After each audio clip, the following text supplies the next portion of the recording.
में प्रधानमंत्री जी ने हिंदुस्तान टाइम्स के समिट में सार्वजनिक रूप से कहा था, वो वीडियो भी ट्वीट किया है, कल ट्वीट किया था कि हम आधार को प्रॉपर्टी से लिंक करेंगे सार्वजनिक रूप से। और मेरी टीआईएल भी चल रही है कि आधार को प्रॉपर्टी से लिंक किया जाए। लेकिन आप सोचिए जरा कि कितना दबाव है उनके ऊपर कि उस पर निर्णय नहीं हो पा रहा। तो ये जनता क्यों नहीं समझती है कि सब लोग मोदी जी नहीं है, सब लोग मोदी जी नहीं है। एक मोदी जी है, उनके पास कोई ना आगे न कोई पीछे न कोई कुछ न कुछ, लेकिन बाकी लोग हैं जिन्होंने बनाया हुआ है, बड़ी बड़ी प्रॉपर्टी बनाया हुआ है, तो दबाव बना हुआ है। वो दबाव कैसे रिलीज होगा? वो दबाव तब रिलीज होगा जब जनता सड़क पे आएगी, जब जनता आके दिखाए कि नहीं हम चाहते हैं, बदलाव चाहते हैं, हम चाहते हैं। अगर हमने 50,000 रुपए से महंगी संपत्ति को आधार से लिंक कर दिया होता, जैसा प्रधानमंत्री जी ने 2018 में अपने सार्वजनिक भाषण में कहा था, कम से कम भारत में 20 लाख करोड़ की बेनामी प्रॉपर्टी मिलेगी। कम से कम प्रॉपर्टी का रेट कम से कम 25% गिर जाएगा।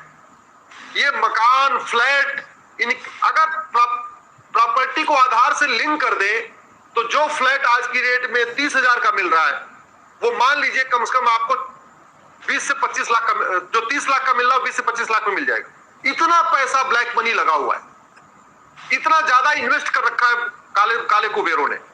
अगर हम काला धन से आधार से प्रॉपर्टी को लिंक कर दे, सोने का रेट कम हो जाएगा, प्रॉपर्टी का रेट कम हो जाएगा, अपराध कम होगा, एक्सटॉर्शन कम होगा।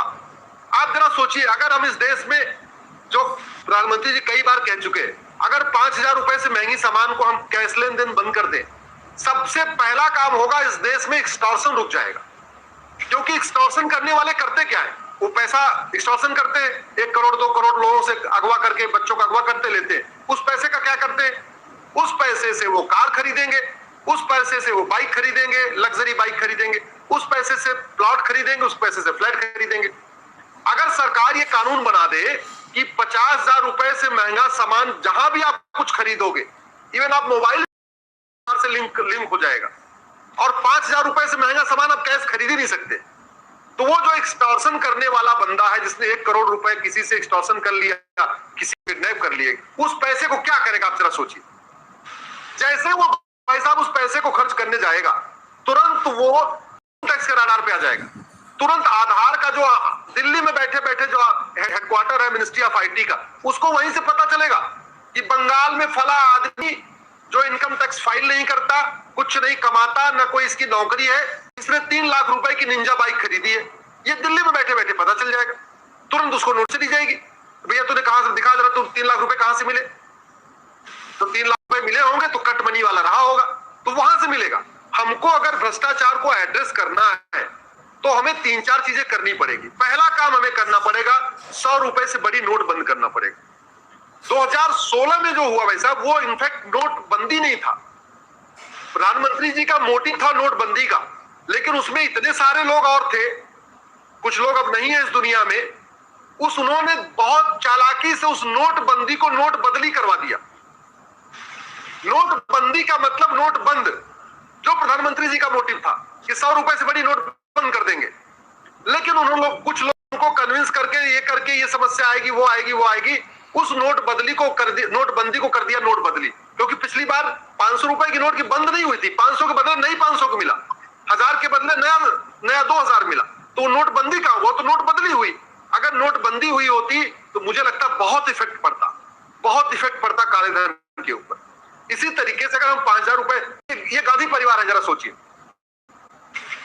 गांधी परिवार क्यों नहीं फंस रहा है कानूनों में? क्योंकि वो कैश खर्च कर रहा है, पूरा कैश पे काम चल रहा है। हमने कैश की कोई लिमिट तय नहीं किया। अगर हम ये कर दें कि 5,000 रुपए से महंगे सामान की परचेजिंग आप कर ही नहीं सकते हो कैश में, आपको डेबिट कार्ड, क्रेडिट कार्ड सब कुछ लगाना पड़ेगा, तो राहुल गांधी भी जब कुछ भी खरीदेंगे, ये तो चॉकलेट भी 5,000 रुपए से ऊपर की खाते होंगे, तो जैसे वो कुछ खरीदेंगे तुरंत राहुल गांधी महीने में कितना खर्च कर रहे हैं सरकार के पास आंकड़ा आ जाएगा।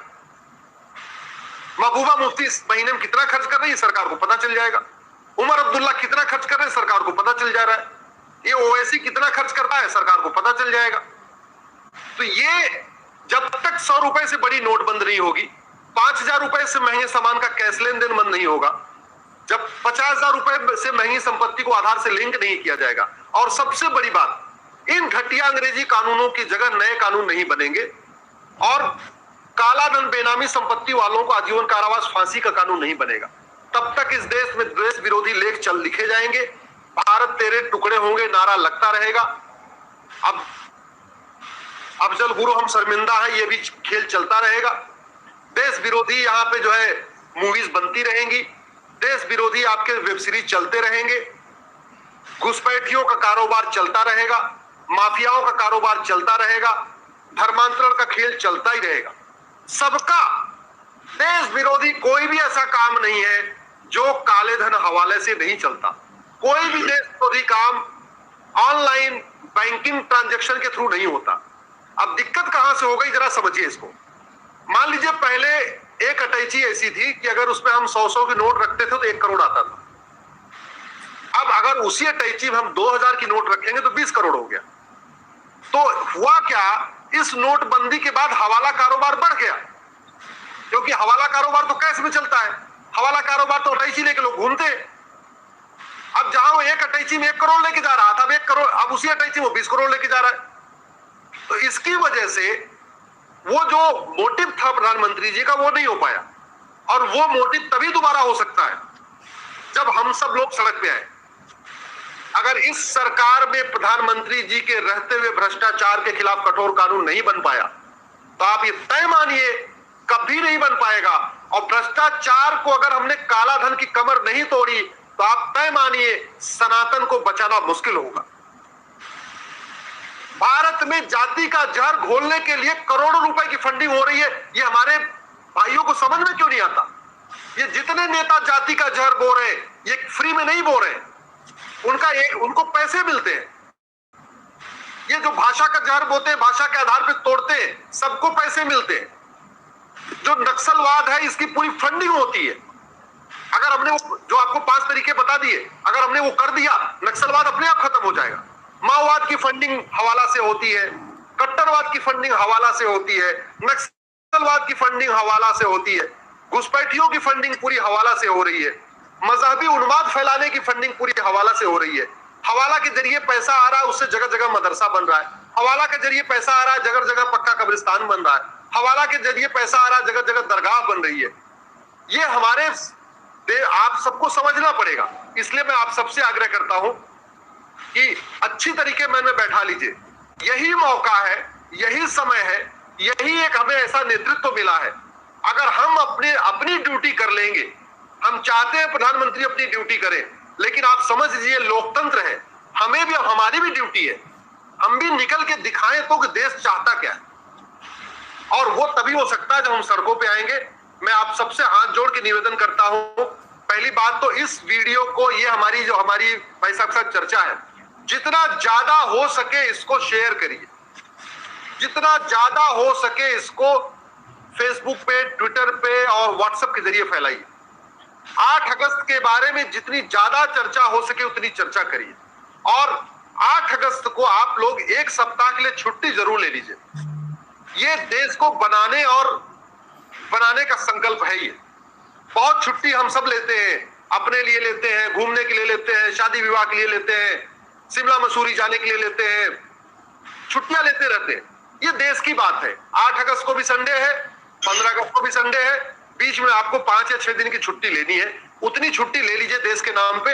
एक बार जरा आप निकल के आइए और प्रधानमंत्री जी का हाथ मजबूत करिए। हमें यह दिखाना है कि देश की जनता चाहती क्या है। प्रधानमंत्री जी को अगर कोई किसी तरीके से दबाव डालने की कोशिश करेगा तो प्रधानमंत्री जी भी कहेंगे ठीक है भैया जाओ संभालो, जरा भीड़ संभाल लो। वो भी तो कम से कम वो भी फक्र के साथ कहेंगे जरा देखो सड़क पे क्या हो रखा है, जरा देखो जरा कितने लोग आ चुके हैं दिल्ली में, देखो जरा धरना किस लिए हो रहा है। तो हमें अपनी एक लोकतांत्रिक ताकत दिखानी है भाई साहब। ये मैं कहना चाह रहा था। और अगर ये हो गया, हमने अगर ये प्रधानमंत्री जी से काला धन, बेनामी संपत्ति, आय सरिक संपत्ति को 100% जब्त करने और आजीवन कारावास देने कानून बनवा लिया, हमने एक जुडिशियल चार्टर बनवा लिया। 2 चीजें बहुत जरूरी है, एक सिटीजन चार्टर, एक जुडिशियल चार्टर। सिटीजन चार्टर जिस दिन लागू हो जाएगा, जो हम लोगों को छोटे छोटे काम के लिए बाबुओं का चक्कर लगाना पड़ता है, नगर निगम के बाबुओं का चक्कर लगाना पड़ता है, बिजली विभाग के बाबुओं का चक्कर लगाना पड़ता है, पीडब्ल्यूडी में बाबुओं को चक्कर लगाना पड़ता है, सिटीजन चार्टर अगर लागू हो जाएगा तो हमें बहुत आराम मिल जाएगा। दूसरा, एक जुडिशियल चार्टर लागू हो गया तो ये जो तारीख पे तारीख जुडिशियल चार्टर का मतलब ये हुआ कि जज के लिए फिक्स हो जाएगा कि आपको हर महीने डेट लगानी है और 10 डेट के अंदर इस मुकदमे को फैसला करना है। इसको कहते हैं जुडिशियल चार्टर। दुनिया के कई देशों में जुडिशियल चार्टर है, वहां फिक्स है कि पहली डेट पे ये होगा, दूसरी डेट पे काउंटर आएगा, तीसरी डेट पे गवाहों के बयान होंगे, चौथी डेट पे ये हो जाएगा, पांचवी डेट पे रिजवाइंडर हो जाएगा। मतलब एक फिक्स बना हुआ पैटर्न बना हुआ है कि आपको इतनी डेट के अंदर और हर महीने डेट लगेगी। इसलिए अमेरिका वगैरह में साल साल के अंदर फैसले होते हैं, हमारे यहां नहीं हो रहे। तो सिटीजन चार्टर और जुडिशियल चार्टर ये लागू होगा तो भ्रष्टाचार कम होगा। बड़ी सीधी सी बात है। आप जरा सोचिए, वो छोटा ओवैसी जिसने कहा था कि 15 मिनट पुलिस को हटा दो, हम इस देश को हिंदुओं को साफ कर देंगे, आज तक आखिर बाहर बैठा हुआ है ना। क्यों बैठा हुआ? क्योंकि वो घटिया कानून आज भी चल रहे हैं। ये महबूबा मुफ्ती जो हमेशा अलगाववादियों का समर्थन करती रही, क्यों बाहर बैठी है नेता बन के? क्यों जेल के अंदर नहीं है? क्योंकि घटिया कानून चल रहे। ये उमर अब्दुल्ला, फारूक अब्दुल्ला कैसे बाहर बैठे हुए? घटिया कानून चल रहे। नारदा शारदा वाले कैसे बाहर बैठे हुए? घटिया कानून चल रहे। 70,000 करोड़ का कॉमनवेल्थ घोटाला करने वाले कैसे बाहर बैठे हुए? घटिया कानून चल रहे। 1,76,000 करोड़ का 2G वाले कैसे बाहर बैठे? घटिया कानून चल रहे। 1,86,000 का कोयला घोटाला करने वाले कैसे बाहर बैठे? घटिया कानून चल रहे। अगस्ता में सीधे इसने दलाली खाई थी, बाहर बैठी हुई है। क्यों? घटिया कानून चल रहे। नेशनल हेराल्ड के मामले में सीधे इसने लिया, बाहर बैठी हुई है। घटिया कानून चल रहे। तो घटिया कानून बदले जाए, उसके लिए हम सबको सरकार का, प्रधानमंत्री जी के सामने दिखाना पड़ेगा, सरकार को दिखाना पड़ेगा। आप कड़े कठोर निर्णय लो, हम आपके साथ खड़े हुए। ऐसा नहीं लगना चाहिए कि जब वो अपने मंत्रिमंडल में चर्चा करें या कहीं सोचे तो 4 लोग उनको बोलने का क्या जरूरत है, कौन मांग रहा है, रहने दीजिए ना, रहने दीजिए, इसमें 2000 लोग अपने ही पकड़े जाएंगे। बड़ी सीधी सी बात है। एक चीज मैं आपको बता दूं, जुडिशियल रिफॉर्म होगा, पुलिस रिफॉर्म होगा, इलेक्शन रिफॉर्म होगा, कानून अच्छे बनेंगे तो 1000-2000 बीजेपी के लोग भी जाएंगे, इसमें कोई दो राय नहीं है। 1000-2000 जाएंगे, बीजेपी वाले भी जेल जाएंगे, लेकिन जाए तो जाए, हमारे सर्वाइवल का सवाल है। जब तक देशद्रोही ताकतें इस देश में बैठी है, तब तक न वो सीए लागू होने देंगी, न वो एनआरसी लागू होने देंगी, न यहां जनसंख्या नियंत्रण कानून बनाने देंगी, न घुसपैठियों को भगाने देंगी, वो कुछ नहीं करने देंगी। सरकार कोई भी कानून बनाएगी, वो सड़क पे नंगा नाच करेंगी। दिल्ली में दंगा कैसे करवा दिया उसने? भाई दिल्ली में दंगे में सबसे पहले तो सोनिया गांधी ने रामलीला मैदान से बोला था कि हमें इसका प्रतिकार दिखाना है। उस महिला की इतनी हिम्मत कैसे पड़ी जो खुलेआम वो ललकारती है? क्योंकि कानून घटिया है और कानून बदलना सरकार की जिम्मेदारी है। और सरकार कब बदलेगी? अकेले प्रधानमंत्री जी कैसे बदले? हम सबको उनके साथ खड़ा होना है। हमें यह दिखाना है कि हमारी मांग जायज है, हमारी मांग राष्ट्रहित में है और हम अकेले नहीं आए, 50 लोग नहीं आए। ऐसा नहीं लगना चाहिए कि पुष्पेंद्र जी चले आए जंतर मंतर पे और अश्विनी उपाध्याय, या 200 लोग बैठ गए या 300 लोग बैठ गए, जनरल बख्शी साहब आ गए या आरसन भाई आ चुके हैं। ऐसे नहीं लगना चाहिए कि केवल गौरव आर्य आके बैठ गए, ऐसा नहीं। ऐसा लगना चाहिए कि पूरा सैलाब उतरा हुआ है, दिल्ली में पूरा सैलाब आया हुआ है और पूरे देश में एक सैलाब निकला हुआ है। सब कह रहे हैं भ्रष्टाचार भारत छोड़ो, सब कह रहे हैं भ्रष्टाचारियों भारत छोड़ो, सब कह रहे हैं घुसपैठियों भारत छोड़ो, सब कह रहे हैं मिशनरियों भारत छोड़ो। ये एक आवाज हमें जाना चाहिए उस 8 अगस्त को। तो ये विषय वैसा मुझे कहना था और मुझे लगता है अभी सवाल हो गए। एक बात और आप आज क्लियर करें, ये बात मैंने सुनी थी कि ये जो एनजीओ का खेल है, इसमें एक बात ये थी कि भाई अगर सबको एनजीओ लोग चला रहे हैं अपनी, तो जो उनका निजी अकाउंट है उसमें विदेश से पैसा ले लें, उसका भी तो इनकम टैक्स जाता है। तो फिर ये किस शैतानी दिमाग के तहत इसको एफसीआरए किया गया और भारत के बाहर बैठा हुआ कौन सा आतंकवादी ग्रुप जो है, कौन सा कन्वर्जन ग्रुप जो है, कौन ताकते वो तो ये एफसीआरए भी तो इसी एजेंडे के तहत आया ना। बिल्कुल बिल्कुल, आपने अच्छा सही कहा भाई साहब। देखिए पूरा खेल चल रहा था